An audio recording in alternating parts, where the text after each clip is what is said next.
The bottom pet Desperado, the Desert Phantom, is my favorite Desperado pet. I think it's the best one out of all of them, and actually I've been wanting to do a 2 Megapops run. Now, I've been a little bit hesitant in doing this these past few days because there's been some public feedback that people don't exactly want to see, well, not 2 Megapops runs, because I did ask you guys specifically in one of my last videos. Now, the feedback that I got from some of your comments is that you guys actually don't mind 2 million pops. What you mind is using Jerry's Fire while doing that. Because, and I get it, because Jerry's Fire just takes the cake in all these runs. I mean, you just get it, and then it essentially gets like hundreds of thousands of pops. It fixes the early game, fixes the mid game for a bunch of these towers, and basically the tower doesn't exactly have to do a lot of heavy lifting by itself. So what we're gonna do today is we are gonna try and get 2 million pops onto this guy, which is gonna be the Desert Phantom, which is my favorite Desperado path. But we're not gonna be using Geraldo. As you guys can see, I have Quincy selected, but I don't think I'm gonna be dropping hero at all. And then also, I'm gonna try and avoid these best towers in 2 million pops runs, like for example the Absolute Zero or the bottom pad glue, the Relentless glue. So currently it's round 13 and we're kind of struggling. We're defending with 2 Desperados. The Enforcer is ways off, so we're probably gonna need to buy something. Actually, this guy can see on this right track, so can he defend? I feel like it's a little bit too many balloons for him as well. I mean, I don't know, maybe if we can buy a couple of upgrades on someone, like maybe we can give this guy a little attack speed, but I feel like it's not gonna solve the problem, it's just gonna delay it. Okay, so you guys might be surprised by the thing that I came up with. I'm gonna buy an Alchemist, but the Alchemist is not gonna be able to buff the Desperado, at least not yet. So maybe have the Alch like this, and the only thing that we want to do is he just needs to attack just a tiny bit of the track here and I guess a little bit here at the back. And then later when we buy the village, that is when the Alch is gonna get extra range from the village and he's gonna be able to buff the Desperado. So let's chill for a second, I think. Alright, for a round like this one, I set this guy on first, and the idea is that because the Alchemist is gonna need like just one attack to pop a single green balloon, I don't actually want the Desperado turning these green balloons into blue balloons, if that makes sense, because the Alchemist does 1 damage when the potion lands, and then it's 2 damage when basically the damage over time effect does its thing. So look at this thing, we have blue balloons and then they're gonna tick out to basically nothing. I really hate these rainbows. I'm really trying to rush the Enforcer, but it's not letting us. So this is a tricky round 19, because do we set it on strong or first? Yeah, that's a lot of balloons that we are leaking currently. Okay, so let's say we want to buy one more tower, and let's say we want to have an NG which is gonna be right here. Is that gonna be a good idea? The reasoning is, let me actually place the NG, let me show you guys what I'm thinking about this. So we got a village, this is gonna be a discount village, and if I have the village like this, and once we buy the bigger array, it's still not enough, by the way. Or is it? I see a green balloon at the back. Please snipe it somehow. Another green. Oh, this is really not looking good. Is the guy at the back actually gonna hold? I think he is. Alright, that's ridiculous, but let me show you guys what I mean. If we have the discount village like this, then we're gonna be able to cover both the Desperado and the NG. Alright, these rounds are ridiculous, guys. Round 22, we're barely holding on somehow, and we need like 200 bucks for the Enforcer, and it just really, it really doesn't want to happen. It's just so difficult in these early rounds. Alright, let's try and solve round 22 by buying the pin upgrade, which is, I know it's really not ideal. Let's have the NG set on strong, because we just need to hold and kind of reduce the layers onto these strongest balloons, and then if it's like a, I guess like a yellow balloon, this guy should be able to handle it. So annoying, man. Round 23, I think we finally stabilized. If we can snipe these guys at the back, which we do seem to be doing. Again, this guy is saving the game, like, and he's been saving the game for so long at this point. Let's buy the camo detection, which is fortunately a very cheap one, and I think I'm just not giving up until I get the Enforcer. I think this is about it. Look at these rounds, man. Look at these balloons. Who would have thought that the early game is going to be so tricky when you're defending with these Desperados? I think we're finally going to get it. Oh my god, it's just not giving up. It's 25. Alright, so let's try setting the NG to last, and then we're going to move it back to first, I think, for these purple balloons, and I'm just going to spam the Enforcer button, I guess. Let's actually keep it on last for a second. Let's go on strong, actually. Let's make sure we're popping the purples and nothing else. Go back on first for a second. I see a pink balloon, which did get attacked. Did we actually finally get the RNG correct? This guy at the back, he's going to need to save the day for one last time, and we're still missing money for the Enforcer. It's like $10, but like, please let me buy it. There we go. Alright, so hopefully this stabilizes the game a little bit for us. And now that we got the shotgun attack, basically this is the reason why I wanted to have the Alchemist so far back. Alright, and now we're gonna need the Alch to pop these LEDs around 30, which are a little bit more separated than the ones on 28. And then if we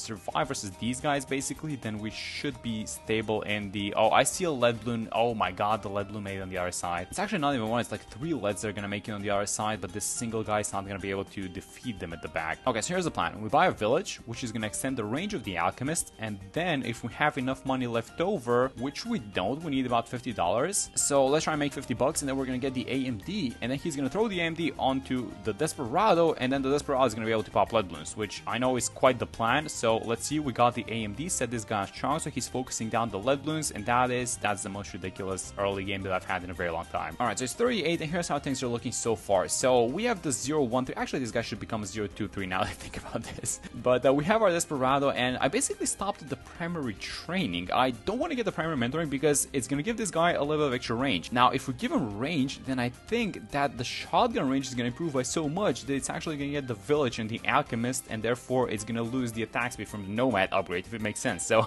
you actually don't want to get the primary mentoring, I'm pretty sure, for this one, but we do want to get the Berserker Brew and likely the stronger stim. So let's actually buy both of those. Very important not to get any upgrades, by the way, onto like the alchemist, like the middle and the bottom cross path, because it's just going to take a lot of pops. And by the way, look at how he deals with the Moab. Actually not even close. I love this guy so much once you get the Enforcer. Okay, but this primary mentoring thingy got me thinking for a second. It's going to give it extra range, right? And we don't actually want to give it too much range, but thanks to the Nomad upgrade, when more balloons are in range of the Desperado, he actually gets extra attack speed. And this is kind of a good spot for him. I mean, he is inside of the action, but if we want to extend the range of the shotgun a little bit so it reaches this part of the track, then he's gonna essentially get more attack speed, right? Because more balloons are gonna be inside of his range. So this got me thinking, what if we extend his range but not by too much? So actually I want to try something. Let's not buy the primary mentoring, but let's buy this thing. Let's buy the Deadeye. I'm actually not gonna buy the Bounty Hunter. I'm gonna stop at this thing in the tier 3 because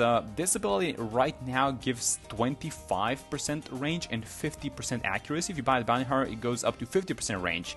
So let's click the button, give him extra range, and see. Oh my god, it's still at X3. Okay, this is the perfect placement that we got on the village and the alchemist, because none of them are taking away attack speed. And look at this thing, he can see a little bit of the bottom track. Oh my god, that is so cool. Actually, we found the spot, guys. Okay, but no primary mentoring. That's really important. We're also gonna get some extra accuracy, by the way, which is really nice for the shrapnel attack. Let's, by the way, buy the Avenger because we've had the money for this thing for a while now. Alright, so no more range increases for this guy. The early game was a little bit wonky for sure, and we could have probably done a little bit better, but now that we've stabilized, we just want to keep it like this. So I think every single other tower that we're gonna buy is gonna be on the right side, and this is the reason why I love this guy so much, by the way, because the shrapnel and just the way that he stalls balloons is just so OP. But the thing that he needs is actually attack speed. So we can get attack speed through a couple of things. I was thinking the Millipede Village plus an overclock. I'm gonna try and skip, all these stall towers, but instead of stall towers, let's actually use damage towers. So let's just go the brute force way, right? Let's just give him all the damage that he wants. I've been thinking about this for a second, and even though we have an NG here, I'm actually gonna buy a new NG somewhere around here on the side, and I'm gonna make this guy into the overclock. Now hear me out on the reason why I'm doing this. Eventually I want to get something like a call to arms or even a homeland defense village. If we make this guy into the overclock, we're gonna have to buy the larger service area, which is gonna give it so much range that it's gonna be able to see here on the other side. And when you click the homeland defense ability, that basically means that this guy's gonna be dishing out a lot of damage even though he's a weak tower. He's gonna be taking away pops basically. I know that that's like an elaborate explanation, but trust me, we just have to buy it on the other side. And by the way, around 63, so let's overclock. We are actually, ironically, we're not gonna have a problem with the main feature, I guess, of this round, which is gonna be the ceramic balloons, but we might struggle a tiny bit with the lead balloons because we're very dependent on the AMD buff. So it's gonna have to be the alchemist dealing with these guys, and then maybe we just hit the AMD buff at the correct time, so we're dealing with the ceramics, I guess, as early as possible. Let me just keep this Desperado ability, by the way, the take aim ability, going as much as possible. So one more wave of ceramics incoming. I'm gonna need an AMD buff. There we go, we do get it, and boom, there it is. That's 63 basically. So the Avenger obviously stabilizes the game by a lot, and we are gonna have the money for the Desert Phantom in a second, but I'm actually not gonna buy it. Here's what I was thinking. Let's move on to the village actually and try to survive with the Avenger for as long as possible. So I'm gonna go for the call to arms quite early in a run. I mean, this is something that you typically see, I guess, in like the 80s or maybe even sometimes the 90s, but I want to buy it now. By the way, I'm buying this guy outside of the range of the Desperado because I don't think we can fit it and not lose 10% attack speed, so I'm just gonna have it here on the side. And look at what just a single Avenger is gonna do to like 5 BFBs plus some Moabs coming out beneath them on the side. Let's actually use the Desperado ability as well. Yeah, this is just like not even close. This is why I love this guy so much. Yeah, look at our boy's power. This is around 80 in the ZMG, look at how fast, well, it's not even fast at all.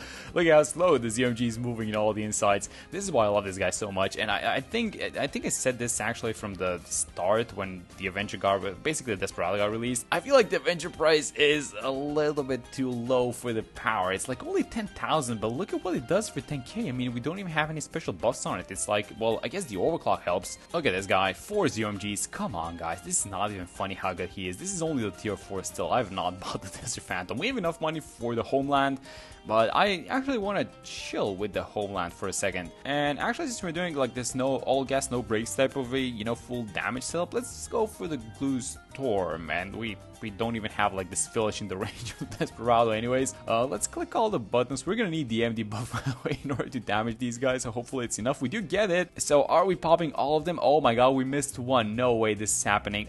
Somehow get like an, I think it's the pistol actually which got the pop. There we go. Oh my god, it's so close, but we need to be planning this Glue Storm ability, and that's why I went for the bottom crosser by the way, because this extends duration to like 20 something seconds as the old one was. The money for the Desert Phantom is gonna be there by the way in this round. Yeah, there we go. But let's actually see how far this guy can go without doing the thing, without buying him. So we're gonna have the ATs on 9-3. This is basically just how we're gonna deal with them because we cannot rely on the AMD, so just use the Glue Storm, that's about it. And the only two abilities that I've been keeping up with is the Overclock and the other Desperado take aim ability, but the Overclock is at 100% uptime, and I think that's currently what's saving us. So how do we go about 94? Let's go like this. Let's use the Call to Arms for the first time ever. We're probably not gonna need to use the Glue Storm. I probably don't even need to save it if I'm being honest, because it's gonna come off cooldown for 95. Let's get the Overclock going as one, guys. Look at this thing. I mean, he's just almost perma-stalling the ZMGs. This is like ridiculous.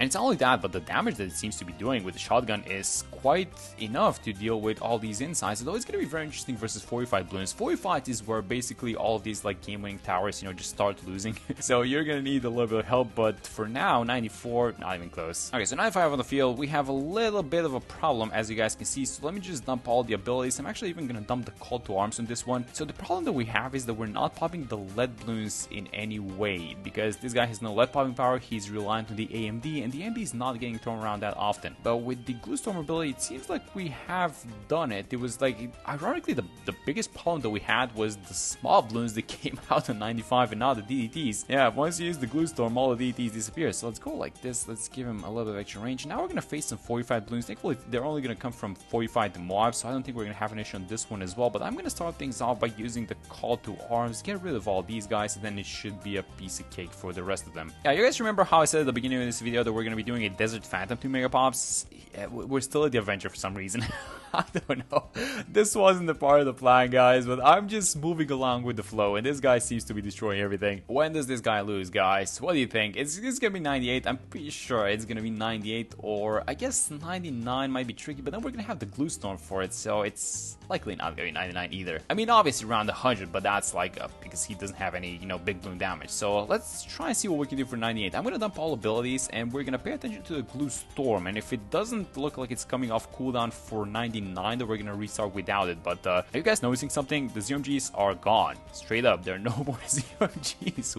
What is this guy doing? Is he a little bit OP for the price? Is the Avenger a little bit OP for the price? $10,000? That's around 98. I mean, what are we doing right in this run so much that this guy is just owning? I don't know, but we're looking at a tiny bit of lies for sure. Yeah, there was a couple of 45 ceramics on the side, but come on, guys. And the Glue Storm is just coming off cooldown, so let's go like this. Use the Glue Storm for these DDTs. The Call to Arms is off cooldown, but we're gonna save it for round 100, and let's just use the Desperado ability again. Are we actually dealing with the DDTs? It doesn't look like it. Is the pistol gonna deal with him? I think he might. Oh my god, he's barely dealing with him. This is like one ceramic, but it gets powered by this guy, I think. Alright, I'm telling you guys, this Avenger is busted for its price. Let's combine all the abilities and see how much damage he can do to the bad Bloon. The number is not going up by a lot, by the way. We have $72,000, but the number is not going up by a lot, so we're probably gonna have to buy the Desert Phantom. Although, is the Desert Phantom even gonna be able to do this thing? I don't think so. I don't know. Those explosions are gonna have to do a lot of heavy lifting, because this guy made it to 1,977,000 pops. Okay, so let's buy the Desert Phantom and see how much better this guy can do. Alright, so Desert Phantom, so it seems like that the Avenger did about 11,000 damage. This guy is obviously going to do better, it's just the question is by how much.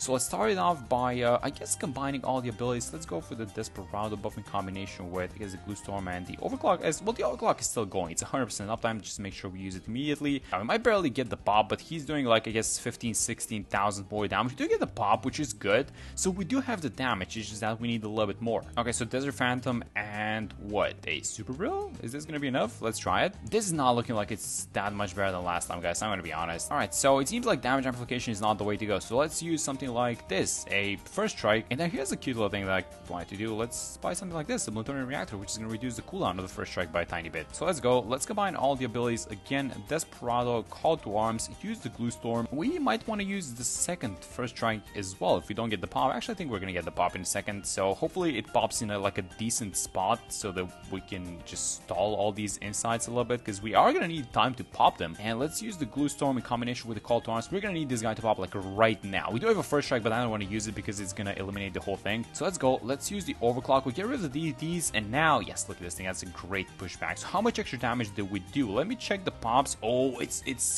getting really close, but I think there's like more than enough pops in the inside. Yeah, there we go. We crossed the 2 million mark, and there it is. Oh, that was like 20k inside. I didn't realize. And there we go. That was the, I guess, the Avenger show, because we only bought the Desert Phantom on the last round, which was kind of necessary. But yeah, this guy just way too good for his price, and you guys can probably see why he's my favorite Desperado. That's it for this one. Thank you guys so much for watching the video, and I'm gonna see you on the next one.